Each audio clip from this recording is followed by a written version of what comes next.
It's good to be back with you again, and I'm sure that personal witness you heard was very beautiful. There's nothing more beautiful, I find, than a lived experience of growing in prayer, struggling with prayer, struggling to discover oneself, what is your unique voice in prayer, who is God uniquely to you, and who are you uniquely to God. So there's something very beautiful about that. So whoever that was, I hope I get to see it sometime, and I thank you for enriching my own thoughts here with your real life witness. I'd like to say also that for those of you who are listening, you are being prayed for by a lot of people. My own family, my mother, my 88-year-old mother is praying right now a rosary, fingering the beads, praying. Lots of people interceding for you for blessings. And I want to say just up front, I'm not going to talk about intercessory prayer really in detail, but in a prayer life, petition and intercession, asking for God, opening yourself up to God and begging Him for graces is an incredibly important part of the prayer life, of one's prayer life. Just seeking good for oneself and for all others, seeking blessings and so forth.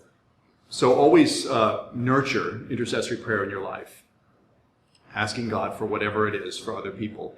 And there's something very sanctifying about that, because when you pray for others, you express love for them, right? It's love of neighbor and love of God all at once when you pray intercessory prayer, because you're speaking to the Lord out of love for them. So anyway, I just want to encourage you to ask, seek and knock all the time, and be bold and courageous when you ask. And be like the birds. You ever seen baby birds in a nest who have their mouths wide open to the mother or father bird who comes, utterly trusting that what's going to be put down in their mouth and their throat is not poison, right, but is food, is life-giving. So that's how we come before God. Absolutely open, wide. So I want to share some what I might call the noble truths of Catholicism about prayer. Just a few of them. There's so many. I had a list of about 20, and I had to choose just a few, obviously, for the sake of time. So I'd like to say, just to share those with you, maybe a few reflections on them, and then leave you with that. And hopefully you'll have an opportunity after this to do some of your own private prayer, Lectio prayer. I'll describe Lectio in a moment. Prayer with the scriptures. So the first thing is really, I guess, a very obvious point, which is that prayer is about God. In the first analysis and in the final analysis, prayer is about God. It's not about me.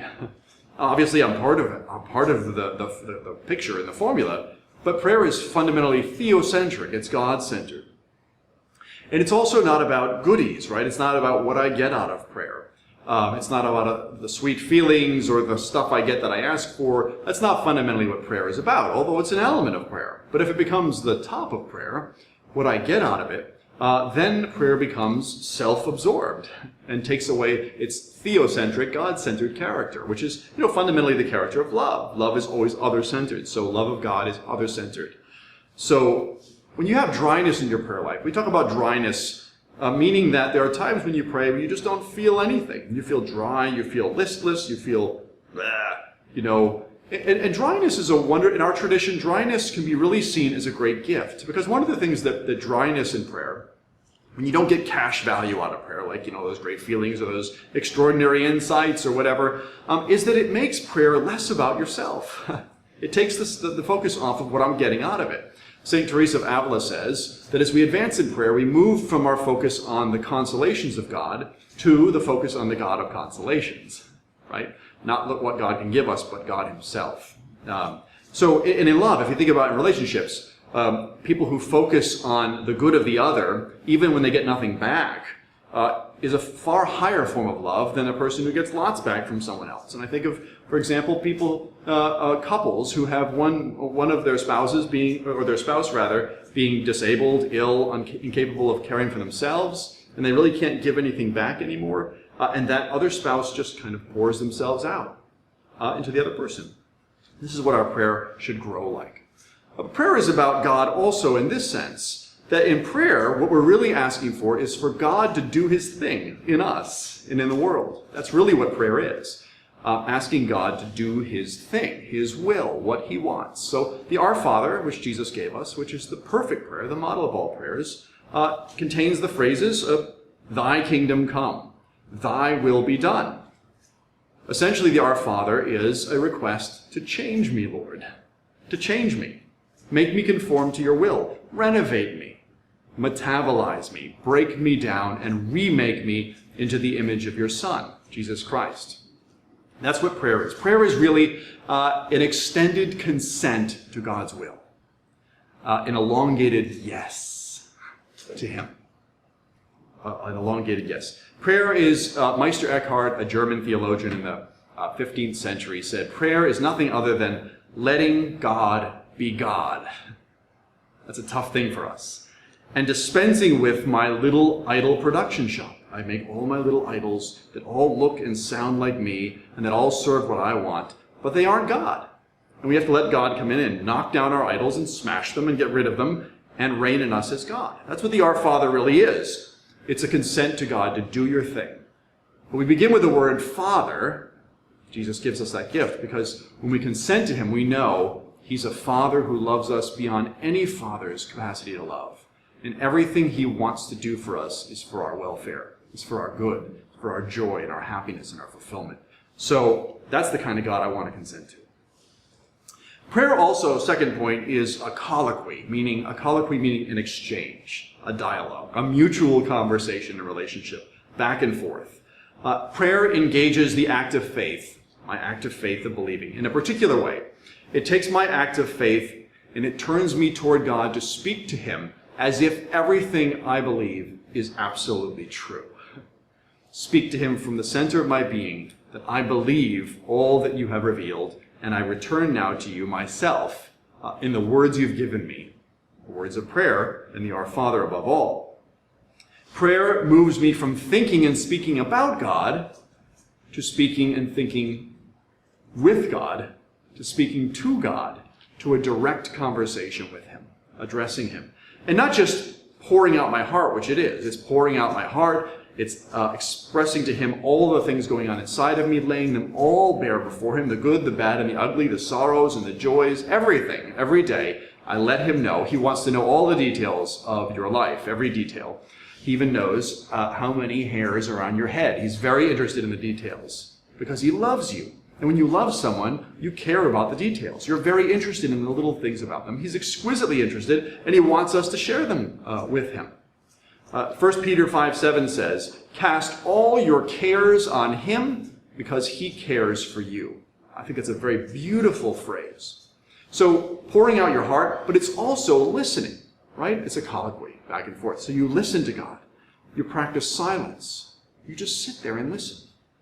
Allow Him to enter your home and just talk and talk and talk and say amen.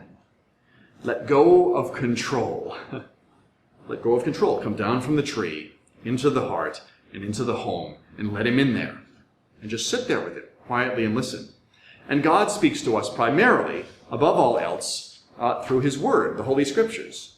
This is His living Word. So as we read these, He's speaking to us. And if we open ourselves for the Holy Spirit to listening to Him in prayer with the Scriptures, we'll allow Him to speak in us. That this Word, which was written many, many, many centuries ago, suddenly becomes alive to me now, here, in the present. And I listen. And when God speaks to me, He rarely speaks with audible sounds. Mostly when He speaks, I know He's spoken because of the effects it has in me. So I know that God has said peace to me, when in prayer I suddenly have overcome by a sense of peace and well-being. Next point is prayer is both spontaneous and planned. There's a phrase that St. Augustine uses, which is wonderful. He says, to pray always and without ceasing, you must pray often. In other words, you have to have a plan where in the day you set aside times for prayer dedicated just to the Lord, just to this colloquy, this attentiveness, this reading and prayerful reading of the Scriptures, so forth. It's just set aside just for that. And you're disciplined about it, like you're disciplined about eating meals or going to work or studying for a class. It's part of your life because it's a top priority. And if you do that consistently throughout the day, you'll find that it begins to permeate all of your day, throughout the day. You pray throughout the day spontaneously as well.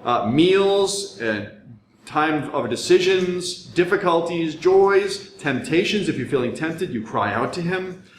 In time of need, with thanksgiving, with praise, with adoration, with blessing, with sorrow, whatever it is, throughout the day you find yourself speaking to Him as a living presence there with you. Because you've made times of the day set aside just for Him. And it helps everything get permeated by that. couple of last quick points. Method. There has to be a method to your prayer as well, right? Some kind of method. So 3 aspects of method we Catholics hold. Number 1 is vocal prayer, right? Praying with your mouth. Our Father who art in heaven, hallowed be thy name. When you pray out loud, you pray with your body. And praying with your body is very important. Praying the rosary, for example, with your body out loud. Or you sing. Say vocal prayer, you sing. When you sing, you pray twice because you add your heart to it. When you sing, your heart gets pulled up through your voice into the Lord in joy and love, sorrow, whatever kind of prayer it is as you sing.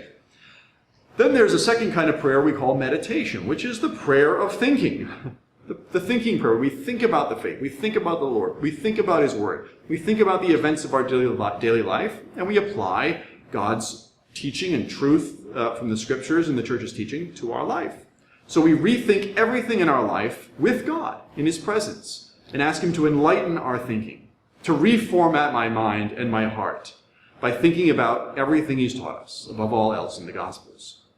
Lastly, we have contemplative prayer, which means just being before God, simply being silent, receiving, letting Him pray in us, letting Him do the heavy lifting. I give you absolute freedom in this time, Lord, to do exactly what you want. I'm just going to be. So all 3 of those aspects of prayer have to be part of our method. Okay, I'm running low on time and I better wrap this up. Let me say one more thing about prayer and these noble truths, and that is prayer requires perseverance. You gotta stick it out. You have to do this for a long run to be able to go deep. To go deep, you have to go long. You have to be steady, and you have to endure. My grandfather, who died at 99 years old, when my wife and I got married 20 years ago, he wrote a letter to my wife and I and said this. He said, if you want to talk about what marital love really means, see me in 20 years when you have something to talk about. And actually, we're celebrating our 20th anniversary, and so I guess we have something now to talk about, I can tell you that. And my wife always says, with some kind of smile, she says, we thought we knew what love was the day we exchanged vows. We had no idea. And it's the same with prayer. As you begin your life of prayer now, maybe you're just starting, you have no idea. You can't imagine the depths to which God is calling you. But if you stick it out, 20 years from now when I see you, I can tell you right now, you will have a whole different understanding, not only of prayer, but of God and of life, of yourself, of everything. Utterly everything gets changed. So I'll leave you with this thought. The thought that permeates Zacchaeus in the story of Zacchaeus, which is when he let Jesus into his home, descend from the tree into the house, from the mind into the heart, to be part of his sinful, broken life, everything changed. When you let Jesus into your life through prayer, everything changes. So let me end with a story about change, and I'll try to keep this brief. Years ago, back in the early 1990s, I worked in a hospice in Washington, D.C. with people who had HIV/AIDS, and there was a woman who came in who was a prostitute, 24 years old, and she died about 8 months after she came in. She'd been a prostitute from the age of 12 till 24. She was put on the streets by her own mother to make money for her mother's drug habits. So you can imagine what a tragic, awful life that was, how to grow up in such a frightful world for a child. And when she came into the Missionaries of Charity house, the hospice, she was angry, she was bitter, she was hard, she would curse all the time. She'd say, I don't want to be here, I don't need your blankety-blank charity. But after a few weeks, she softened up, and one day she asked the priest to come see her. She wanted to talk to him. And she said to the priest, if your Jesus is like anything like these sisters, I want to know him. And then she began RCIA, began to prepare for baptism because she wasn't baptized. And one day she was talking to the Sister Minorma in the house, and she said to her, I really want to be baptized, I really want to be a Christian, but I just can't get past this thing that why did God let me suffer like that? Why did God let me go through all those years of suffering? Why did he let that happen to me? And Sister Minorma, brilliant woman that she is, said to her, why don't you ask him yourself? And she brought her to the chapel, she let her down, sit her down on the first pew. There's a crucifix up on the wall with the words, I thirst, next to them, which is Jesus' words in John's Gospel before he dies. She says, this is Jesus. These are the words he said. His thirst is for you. He's in this gold box right here. Don't ask any questions, but speak to him, and then come back to me when you're done. She was in there for about 3 hours. She sobbed and wailed. You could hear her down the hall. She came back after about 2.5 or 3 hours and went to Sister Minorma, and she said, I want to be baptized. She said she didn't make any other comments, but Sister Menorma said, I think she found out that he loved her, and everything else fell into place. May it be so for all of you